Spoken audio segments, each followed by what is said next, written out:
कर्ण ने एक साथ शत शत बाणों का प्रहार करके मानो आकाश बाणों से भर दिया हो, उन योद्धाओं को चीरता और फाड़ता आगे निकल गया, क्योंकि उसका लक्ष्य आज एक था, अर्जुन।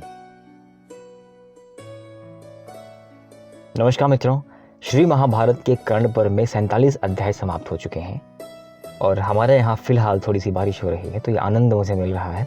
बारिश के बीच में गाड़ी खड़ी करके मध्यम मध्यम सी वो बारिश की धुन और ये वीडियो बनाना, और ऊपर से आज संडे है, ऑफिस का भी ऑफ है, तो आनंद ही आनंद है। एनीवे, हम हैं 48वें अध्याय में और 47वें अध्याय तक आपने देखा कि कर्ण युद्ध करने के लिए निकल चुका है। उधर से अर्जुन युद्ध करने के लिए निकल चुका है। अर्जुन को संशप्तक ने घेर लिया और कर्ण को पांचाल योद्धाओं ने घेर लिया। उधर अर्जुन शत्रुओं को मसल रहे हैं, कौरव सेना का नाश कर रहे हैं, और उसी वेग से कर्ण यहाँ पर पांडव सेना का नाश करते हुए पांचालों को गिन गिन के मार रहे हैं। उल्लेख आता है कि कर्ण ने पांडव की सेना में प्रवेश करके 77 प्रबंधक योद्धाओं को मार दिया और उसके बाद बाईं तरफ मुड़ के 25 पांचालों को मार दिया, और उसके बाद फिर चेदियों का नंबर आता है। चेदी योद्धाओं को मारकर, सहस्त्रों चेदी योद्धाओं को मारकर कर्ण ने अट्टहास किया। संजय कहते हैं महाराज से कि हे महाराज, इस प्रकार अमानुषिक कर्म करते हुए कर्ण जिस वेग से और जिस तरह से युद्ध में आगे बढ़ रहा है, मानो स्वयं यमराज उसके धनुष पर आज स्वयं बैठे हुए हैं। इस जघन्य घटना के बाद बचे कुचे पांचालों ने घेर लिया, तो कर्ण ने 5 दुस्सह बाण छोड़ भानुदेव, चित्रसेन, सेनाबिंदु, तपन और शूरसेन नामक 5 पांचालों को यमलोक पहुंचा दिया। अब आप कल्पना करें कि एक साथ 5, 20, 25, 77 हजारों योद्धा ऐसे मर जाएं, तो उस युद्ध क्षेत्र की गणना और वर्णन कैसे हो सकता है। हाहाकार मच गया है। बचे कुछ योद्धा जिनको मृत्यु का भय नहीं है, उन्होंने कर्ण को पुनः घेर लिया और कर्ण ने पुनः उनको वहीं मार दिया। और कर्ण जिस व्यूह को लेकर आगे बढ़ रहा है, जिस टुकड़ी को लेकर आगे बढ़ रहा है, उसकी रक्षा पीछे से कौन कर रहा है? उसके पुत्र, कर्ण के पुत्र वृषसेन और भानुसेन मृत्यु की परवाह किए बिना अपने पिता के साथ कदम से कदम मिलाकर आगे बढ़ रहे हैं, और बड़े से बड़े योद्धाओं को मारने में वो जरा से पीछे नहीं हट रहे हैं। अब जो हाहाकार मच गया है पांडव सेना में, उस हाहाकार को देखकर राजा युधिष्ठिर तो कुछ तो बोलेंगे। क्या बोले? उन्होंने कहा कि भीम, जिस तरह से वो कर्ण हमारी सेना को काटता हुआ आ रहा है, अगर ये वेग यही रहा, ये गति यही रही, तो कुछ ही समय में हमारी संख्या बड़ी क्षीण हो जाएगी। इसलिए तुम जाओ और देखो क्या होता है। तो संजय ने कहा कि हे महाराज, उस समय धृष्टद्युम्न, सात्यकी, द्रौपदी के पुत्र भीमसेन, जन्मेजय, शिखंडी, प्रभद्रक के श्रेष्ठ योद्धा चेदी, कैकेय और पांचाल देश के योद्धा नकुल, सहदेव और द्वेषी मत्स्यों ने कर्ण को घेर लिया और नाना प्रकार से बाणों की वर्षा करने लगे। अब कर्ण घिर चुका है, रक्षा में उसके अपने पुत्र हैं। कर्ण के पुत्र भानुसेन ने भीम पर प्रहार करना शुरू कर दिया। रिटेलिएट करते हुए भीम ने कर्ण के पुत्र भानुसेन को 10 बाणों के साथ अश्व, पताका, रथ और स्वयं भानुसेन को मार दिया। संजय ने कहा कि महाराज, कर्ण के पुत्र को मारने के बाद भीम खुशी में पागल होकर तांडव करते हुए तुम्हारी सेना का महासंहार करना शुरू कर दिया, और उसके बाद भीम ने दुशासन को 3 और शकुनी को 6 लोहे के बाण मारे। अब भीम ने कर्ण के एक अन्य पुत्र सुषेण को मारने के लिए जैसे ही प्रहार करना चाहा, कर्ण ने भीम का धनुष काट दिया। भीम ने पुनः प्रयास किया, कर्ण ने पुनः काट दिया। अब इधर सुषेण तो बच गया भीम से, कर्ण ने मोर्चा संभाल लिया था और कर्ण ने भीम को प्रहार करना शुरू कर दिया। इधर सुषेण ने नकुल की छाती में 5 बाण मार दिए। नकुल विधा हुआ खग की तरह विचलित हो जाता है, गिर जाता है और पुनः उठ करके 9 बाण मार के कर्ण के पुत्र को रोक देता है। सुषेण ने रिटेलिएट किया, नकुल के साथ सहदेव को बीत जाना। कर्ण का पुत्र वृषसेन आया और सात्यकी से उसका युद्ध शुरू हो जाता है। सात्यकी और वृषसेन में एक भयानक युद्ध होता है। कर्ण का पुत्र वृषसेन भी कर्ण की तरह ही पराक्रमी था।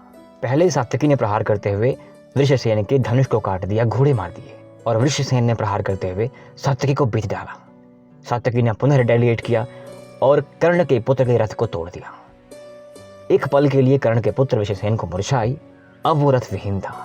बगल में खड़ा हुआ दुशासन ये सब देख रहा था और फुर्ती दिखाते हुए उसने कर्ण के पुत्र को सहायता देने के लिए अपने रथ में बिठा लिया। दूसरा रथ मिलते ही, दूसरे अस्त्र मिलते ही वृषसेन ने पुनः पांडवों की सेना पर प्रहार करना शुरू कर दिया, जिसमें से नकुल, सहदेव, युधिष्ठिर, द्रौपदी के पुत्रों को सबको उसने बाण मारे। अब इधर कर्ण तो पहले से घिरा हुआ है पांडवों के द्वारा, लेकिन ये छोटे मोटे योद्धा कर्ण को रोक सकने में सक्षम नहीं थे। कर्ण ने एक साथ शत शत बाणों का प्रहार करके मानो आकाश बाणों से भर दिया हो, उन योद्धाओं को चीरता और फाड़ता आगे निकल गया, क्योंकि उसका लक्ष्य आज एक था, अर्जुन। और अर्जुन तब उसको मिलता जब या तो वो भीम या किसी पांडव का या तो वध कर देता या निहत्था कर देता, अपमान कर देता। अब उसने वचन दिया हुआ है कि मारूंगा तो नहीं, अपमान तो करेगा ही। अब वो निकल पड़ा है अपमान करने चुन चुन के पांडवों का। अब कर्ण के रास्ते में जो आया या तो वो मारा गया या वो भाग गया। सामने मिलते हैं युधिष्ठिर, धर्मराज युधिष्ठिर, और 48वां अध्याय यहाँ पर समाप्त होता है कि महाराज युधिष्ठिर भी प्रतापी थे, क्षत्रिय थे, निर्भीक थे। ये जानते हुए भी कर्ण मुझसे उत्तम योद्धा है, लड़ पड़ते हैं। अब सामने कर्ण है। महाराज युधिष्ठिर ने कहा कि हे कर्ण, तू हमेशा से अर्जुन से प्रतिस्पर्धा रखता है, तो उसको मारने की चेष्टा करता है। तेरी जो युद्ध की क्षुधा है, आज मैं शांत कर देता हूँ। कर्ण हंसा। कर्ण भी जानता था कि क्या होने वाला है। कर्ण ने बातों बातों में ही 10 बात छोड़ के महाराज को बेच दिया। युधिष्ठिर संत पुरुष बिध जाते हैं और घायल होकर गिर जाते हैं। अब आपको तो पता ही है कि कर्ण उनको मारना चाहता ही नहीं था, अपमान करना उद्देश्य था, अपमान कर दिया। कवच कट गए, मुकुट गिर गया, पताका गिर गई, रक्त रंजित शरीर वहां खड़ा होकर शोभा देने लगा। अब कर्ण अपमान करना शुरू होता है कि युधिष्ठिर भागो। रश्मिरथी में बड़ी कमाल की पंक्तियां हैं इसमें, मैं जरूर 1-2 पंक्तियां पढ़ना चाहूंगा कि कर्ण ने क्या बोला। कि घायल होकर भागे वे रण को छोड़, कर्ण ने झपट दौड़ा कर गहा ग्रीव, कौतुक से बोला महाराज तुम तो निकले कोमल अतीव। हाँ भीरु नहीं कोमल कहकर ही जान बचाए देता हूँ, आगे की खातिर एक युक्त भी सरल बताए देता हूँ। कर्ण ने कहा कि हे विप्र, आप सेविये धर्म, तरु तले कहीं निर्जर वर में, क्या काम साधुओं का कहिए इस महाघोर पातक रण में। मत कभी शत्रता के धोखे रण का प्रहार झेला करिए, जाइए नहीं फिर गरुण की लपटों से खेला करिए। भागे विपन्न हो समर छोड़, युद्ध में लज्जित धर्मराज, सोचते क्या कहेगा मन में यह शूरों का सज्जित समाज। क्षत्रिय भागता नहीं है ना, या मरेगा या मारेगा। तो महाराज युधिष्ठिर कह रहे हैं कि प्राण ही क्यों हरण करके क्यों रहने नहीं हमारा मान दिया, आमरण ग्लानि सहने को ही उस पापी ने जीवन दान दिया। अब तो मैं कायर कहलाऊंगा ना कि भाग के ही जा रहा है। इससे अच्छा होता कि कर्ण मुझे मार ही डालता। अब आप समझे कि राजा कौन था, युधिष्ठिर। अगर उनका वध हो जाता तो युद्ध में विजय किसकी थी। लेकिन प्रण और वचन और समझे नहाए कौनते, ये कर्ण ने छोड़ दिए किस लिए प्राण, गर्दन पर आकर लौट गई सहसा क्यों विजयी की कृपाण। यह बात तो किसी को समझ ही नहीं आती कि कर्ण ने अपमानित करके छोड़ क्यों दिया। लेकिन अदृश्य ने लिखा कर्ण ने वचन धर्म का पाल लिया, खड्ग का छीन कर ग्रास उसने माँ के अंचल में दान दिया। तो वापस महाभारत में आते हैं कि कर्ण ने कहा महाराज युधिष्ठिर आप जाइए, आप यहाँ क्या कर रहे हैं, ये क्षत्रियों का समाज है, ये वीरों का समाज है, यहाँ आप जैसे साधु और पंडित का कोई कार्य नहीं। आप वहाँ जाइए जहाँ श्री कृष्ण हो और जहाँ अर्जुन हो, आपकी रक्षा हो सके, चुपचाप यहाँ से भाग जाइए। आप इस योग्य नहीं कि मेरे समक्ष खड़े हो पाए। इतना कुछ बोल करके अपमान करके कर्ण वापस शुरू होता है युद्ध करने और पांडवों की सेना को काटना शुरू कर देता है। अब यहाँ कौरव सेना की जय जयकार होती है कि महाराज कर्ण ने, सेनापति कर्ण ने क्या कर दिया। उधर पांडवों की सेना का मुख मलिन, क्या है ये, क्या हो गया, अपमान हो गया, बड़ी बेइज्जती हो गई आज तो। अब धर्मराज को आया हुआ है गुस्सा, क्रोध में है, खिसियाए हुए हैं, लाल लाल आंखें करके बोल रहे हैं कि तुम लोग यहाँ क्या कर रहे हो, जाके मारो उसको। ये अपमान देखकर कोई पांडव सहन तो कर नहीं सकता, बड़े भाई का अपमान हो गया। बच्चे कुछ पांडव योद्धा जो इनके पास थे सब टूट पड़ते हैं कर्ण पर कि इस अपमान का बदला तो लेना ही है। अब जब भीम को चलता है पता कि इतना बड़ा अपमान हो गया मेरे बड़े भाई का, तो भीम तो पवन पुत्र है। और आपको एक बात याद होगी रामायण के टाइम पे कि अपने बल को कछ ध्यान करो, बजरंग बली बलशाली। जामुनते ने कहा हनुमान जी से, हनुमान जी को याद आ गया अरे मैं तो बड़ा बलवान हूँ।